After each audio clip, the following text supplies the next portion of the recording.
International Bacon Day? How did I miss that, Joel? I could have sworn I marked it on the calendar. I could have sworn I did. Hope you guys are doing well. Happy Labor Day, everyone. Waving your all just Brian Good on a holiday edition of the blog today. Just a heads up, tomorrow likely will not be a blog as we're still working on some changes that I think you guys are going to like. You'll see, for those of you that have got a real savvy eye, you will notice a change more than likely by Wednesday when we're back on track. Reminder, too, that tomorrow, special day for tomorrow, Harry will be here for Tortoise Tuesday. Now, how that's all going to be arranged, I'm still working on it. Getting them down here and getting them back because I have other shows to do throughout the day tomorrow. And he's a little more of a challenge to move around than he used to be. And I'm also afraid he's going to eat all of the entire weather garden too if I don't pay attention. So either way, it should be fun. So make sure to tune in. His special appearance, his main appearance, will be during Wave Country with Don G coming up at in the 2:00 hour for tomorrow. Again, that's tomorrow that we're talking about for Tortoise Tuesday. So kind of a heads up on that. So if you guys have a chance to tune in, try to get him here once a year. And normally it's in June. This year, a little bit delayed because of active weather we had. So, but he's here at 4. Let's see, he'll be a little over 4 years old, almost 4 1/4 is where he's at. So he's getting fast. So he's still got 145 years to go. Okay, so let's first off, let me show you a live look. This is a cool shot. I'm not sure if I have this in the system on my end. I don't think I do. So let me bring it up over here. Hold on. Live look right now at hike, bike, and paddle going on at Waterfront Park. I love everyone doing the yoga and the dancing there and exercising in the bottom right. I've been watching them all morning. They're all in sync. They're in doing good. You can see some of the cyclists there in the top right. They're going through the pathway, getting ready. And then hopefully we'll get some of the shots of those that are in the water coming up here very soon. I believe that begins at about 10 o'clock for this morning. Okay, so as always, we'll have the countdown, right? Although it's much, I mean, obviously it feels great out. But 20 days officially till we flip over into autumn. We'll have another taste of a reinforcing shot of chilly air coming our way for this upcoming weekend. So we get these nice little cool blasts every once in a while. I'll go into more detail on what my thoughts are on that coming up in a second, as far as how the next couple of weeks are going to play out for us and September. Okay, 11 days of 90 or higher, 2 days of 100 or higher for Louisville. Not a record-breaking stretch, but several records did fall individually on those days because of the heat. The hottest we had last year was at 99. This is the hottest we've been in over a decade that we had last week. How did we get to that point? Without having a very high heat index, that cool blast of air. You see it right there, those 2 days of 70s and in the lower 80s that happened in mid-August. When we got to that setup, it was cool and dry, but that also really dried out the topsoil in the area to where when we then baked it, as no other way to put it, with the intense heat that came into play, it took out so much moisture out of the ground and in the air that you just allowed the thermometer to skyrocket. This is a very classic setup of how you get these bigger heat waves after a cool shot of air. As it plays out that way, it does affect the ground. Moisture levels is big on that. Now, you probably have noticed that a lot of the trees are getting stressed out. A lot of the leaves have changed. Now, some trees that we have in our particular area of the Ohio Valley do change early, and that's very common to see, especially when you get some of the tops of the trees have the red at the top. That is the sun rays that are hitting just that part of the tree that promote that color to really show up. That's normal, seeing that every year. But a lot of trees have drought stress that is developing at the moment. So I hope we get some beneficial rainfall soon, or it's not going to be the prettiest of falls for Wave Country. Because last year, was it last year? It was last year, right? Or the year before? They all blurred together. But I believe it was last year. It was so gorgeous. I feel like it was last year. Just an absolutely perfect fall that we had last year, and the color was awesome. So I'm really hoping that we have a repeat. But this year, it's probably going to be a challenge. It really is. You got to get some rainfall, but at the same time, you do want dry weather at times because the dry, cool nights and sunny, warm afternoons actually promote a lot of fall color in our area. But you've got to get the moisture kind of in place too. And how we sneak that in between another round of dry weather is going to be a little bit of a challenge. But still early. We've got typically around here, we start to see our fall color ramp up about the second, maybe third week of October. And by Halloween, most of the trees begin to fall with their leaves for Halloween night. That's pretty typical to hear that crunching sound of the kids trick-or-treating because most of the leaves are on the ground. And usually about the first week of November, a lot of it is already on the ground and the fall color is basically ending. So a lot can happen here the next few weeks. So I don't want to get too ahead of myself. We'll see how that trend goes as we move along. So with that stretch of 90-degree days at 11 days, we kept that count going. That puts us at 48 for the year. This includes the 100 degrees days, of course, but 48 days at 90 or higher. We had 30 for all of last year. And so we certainly beat that in a big way. Thank goodness we're not at 85 like in 2010. This actually ranks up there 48. I looked this up the other day, and don't hold me to it.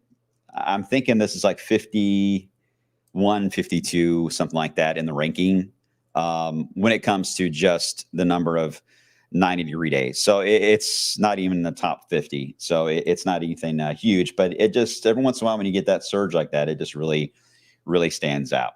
All right. So what about what's coming our way soon? Oh, you guys knew I was going to play this. Oh, we got to go full screen for that. Oh, yes. Today is the day, guys. No, not the winter forecast. That's Halloween night. But today is the day I start working on it, the winter forecast. You're like, Brian, it takes you 2 months to do it? Yep, pretty much. Takes a while. A lot of my decision-making and data, and we go over it together as a team, is usually the very last minute, to be honest, because it's really difficult to get a winter forecast out at the end of October. I'll be honest with you. It's a lot easier in early December, but it's more entertainment than anything, right, guys? I mean, there's some science behind it, don't get me wrong, but at the same time, it's always fun to see the trends because this is always a challenging time of year for us at winter forecasting. And it's a lot of fun, and there are a lot of snow lovers around here, so we'll have a good time with that. And we'll get into more discussion again on that on Halloween night. But this year, it is going to be a little different on how it is announced. So all I can tell you is you better have the Wave Weather app, and because it may not even get to social media. So make sure to get the Wave Weather app, and I'll keep you updated on how this will look this year. But it will be a little different. All right, maybe a couple of surprises thrown in. So there you go. That's just my teaser for the outlook for winter. All right, right now we've got that beautiful sunshine overhead, and this is after we had that rain. Now, Jonathan, I've been seeing your comments asking about rain for the weekend, so let's bring that up real quick. This is the radar estimates of rainfall that we just went through this past weekend. Southern Kentucky got the gold star for having the most widespread band of rain, and that was yesterday, south of the parkways. But Louisville, of course, had its little burst. Whoops, didn't mean to do that. Let me back it up. Had its little burst of rainfall that took place right along downtown through the East End near Prospect. 2 to 3 inches of rain that fell. The gauges kind of vary depending on where you're at in this area. Officially at the airport, 1/100th of an inch was recorded. So that ended the official dry streak. I don't think it's fair. I don't think it's fair at all. I got 0. Several of you I talked to, especially in the southern part of the metro, in Goode, Spencer County area, 0. I don't know what you got for those of you watching on your gauges there, but man, it either you got hit with quite a bit of rain or you got nothing at all. My yard is now, it's gotten so dry, it went from brown to like a fluorescent orange, which may be a whole other issue going on in my yard. Maybe there's some chemical in there I don't know about, but I don't think I've ever seen my yard get that brown since about 2019. So it's kind of sad. But my begonias are hanging in there. They're always resilient in droughts, but they don't look as good as they used to. Don't get me wrong, but they're hanging in there. Can't go wrong with begonias. That's for sure. Okay, so what is next? Well, we've got the quiet setup today. A cold front actually came through at about 2:40 this morning, and it scooted on by with just a band of clouds. Otherwise, you really didn't notice it on the radar, but you have felt it, the difference when you open the door today, because the wind is from the north, feels a lot better out, right? So we finally are done with the 90s for a while. I don't think we're done for the year, but at least we're done for a few days, and that's a nice little reset. A lot of clutter on the radar. That's why you see those glitches that show up. It's pretty common, especially right at sunrise. It happens because a lot of the bugs and birds take off in our area everywhere, and the radars briefly capture all that activity going on, and it causes these weird looking glitches on all the different radar sites. So it's always at sunrise you see those green little glitches kind of fly on by, but those are actual insects and birds that cause that. But anyway, kind of cool stuff there. All right, the front again marching its way down to the Tennessee Valley today, allowing for a good chunk of the country to have just absolute awesome weather. And we're going to hold on to that idea for the next at least 24 hours when it comes to a blue sky and beautiful weather. Our sky condition will start to change, though, tomorrow afternoon and certainly by Wednesday. Why? Well, we do have a tropical wave that is in the northwest Gulf of Mexico, and the Hurricane Center is actually watching it as well.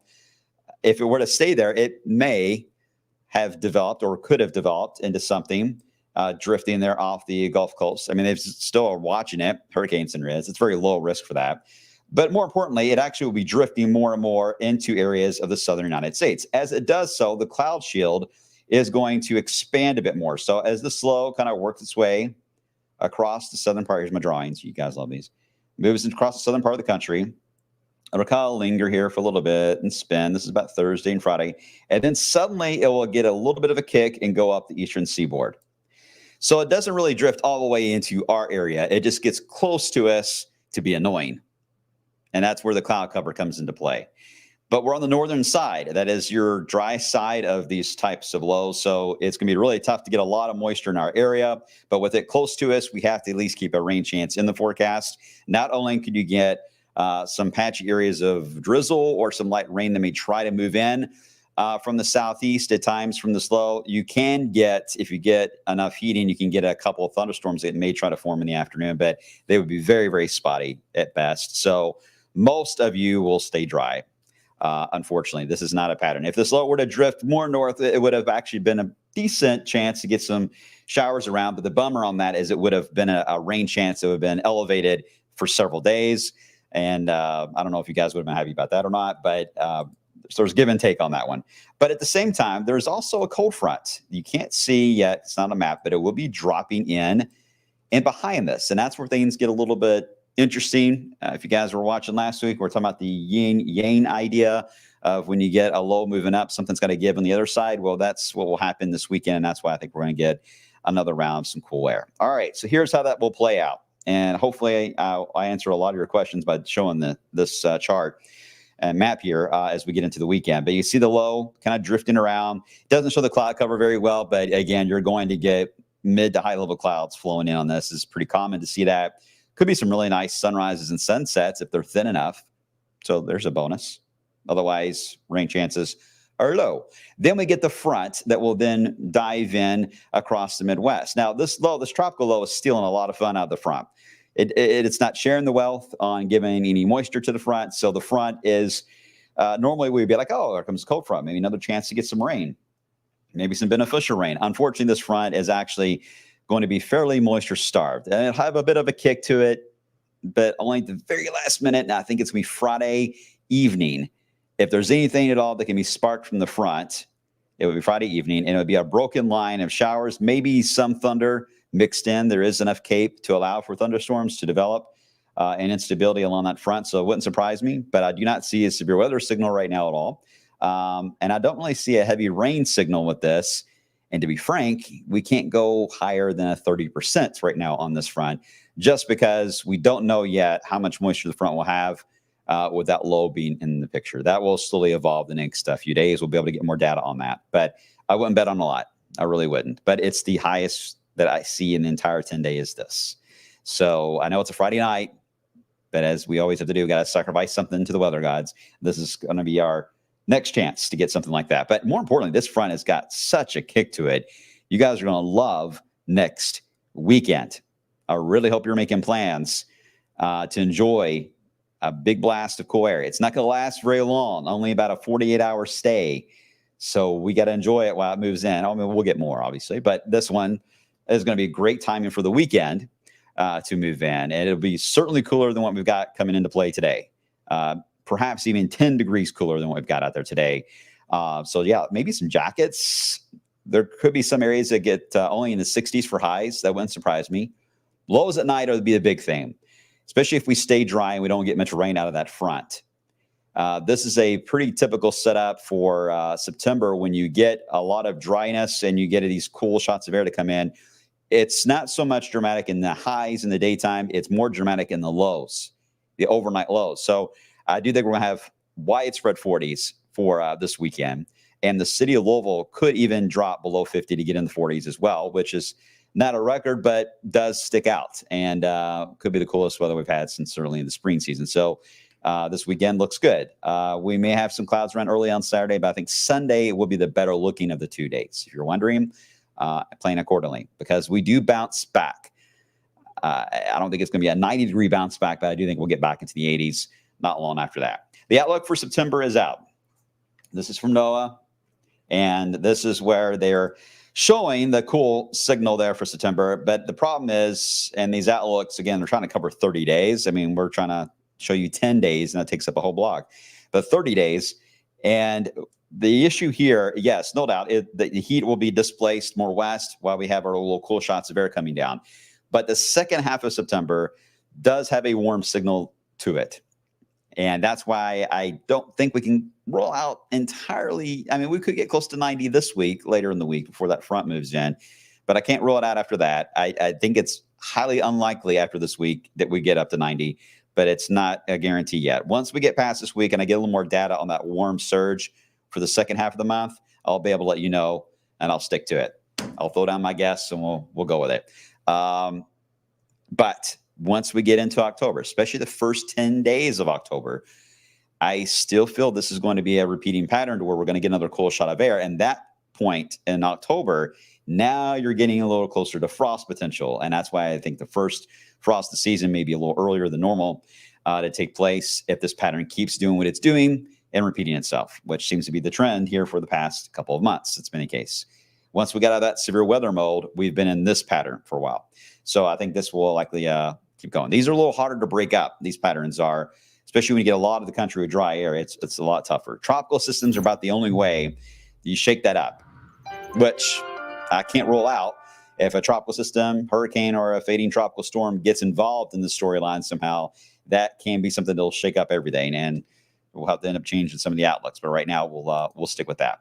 Okay, let's get into the 10-day. I'll get some of your questions. You can see the 10-day, by the way, showing. Yeah, we get close. I'll go with 89. I was debating on 90 this morning. Clouds kind of do move in, so maybe that will save us a degree or two.